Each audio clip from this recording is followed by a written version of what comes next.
সালটা 1989। সকাল সকাল রশিদ ঘটকের আগমনে হেমলতা ভীষণ বিরক্ত হন। তিনি বারবার পই পই করে বলেছেন, পদ্মর বিয়ে আমি এখনই দিব না, পদ্মকে আমি অনেক পড়াবো। তারপরও রশিদউদ্দিন সপ্তাহে সপ্তাহে এক এক পাত্রের খোঁজ নিয়ে আসে। মেয়ের বয়স আর কতই বা হলো, মাত্র 16।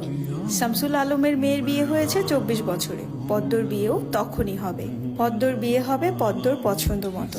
হেমলতা রশিদ উদ্দিনকে দেখেও না দেখার ভান ধরলেন। রশিদ একদলা থুতু ফেললেন উঠোনে। তারপর হেমলতার উদ্দেশ্যে বললেন, বুঝছো পদ্মের মা, এইবার যে পাত্র আনছি একবারে খাঁটি হীরা।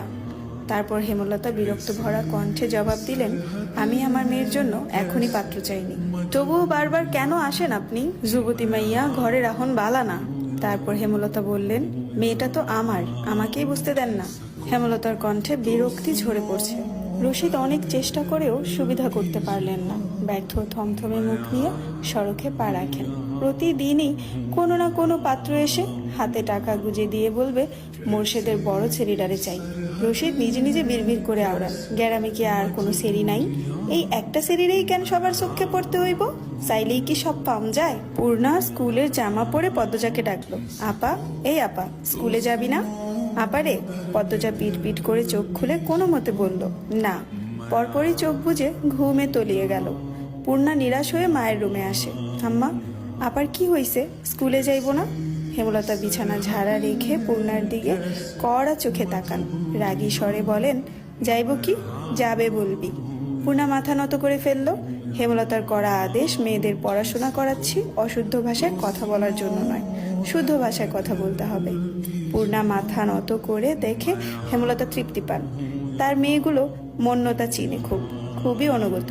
তিনি বিছানা ঝাড়তে ঝাড়তে বলেন, পদ্মের শরীর ভালো না, সারা রাত পেটে ব্যথায় কাঁদছে, থাকুক, ঘুমাক।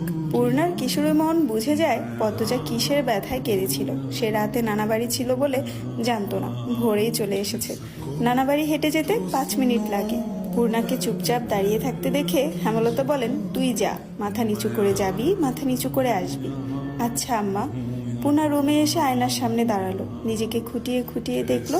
এরপর গত মাসে মেলা থেকে আনা লাল লিপস্টিক গাঢ় করে ঠোঁটে মাখে। 14 বছরের পূর্ণা ইদানিং খুব সাজতে ইচ্ছে করে।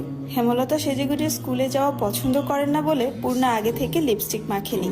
টিনের দেয়ালে কাঠের ঘড়ির কাঁটায় 10টা বাজলো মাত্র, এখনো পদ্মজা উঠল না। হেমলতা মেয়েদের রুমে ঢুকেন। পদ্মজা 2 হাত ভাঁজ করে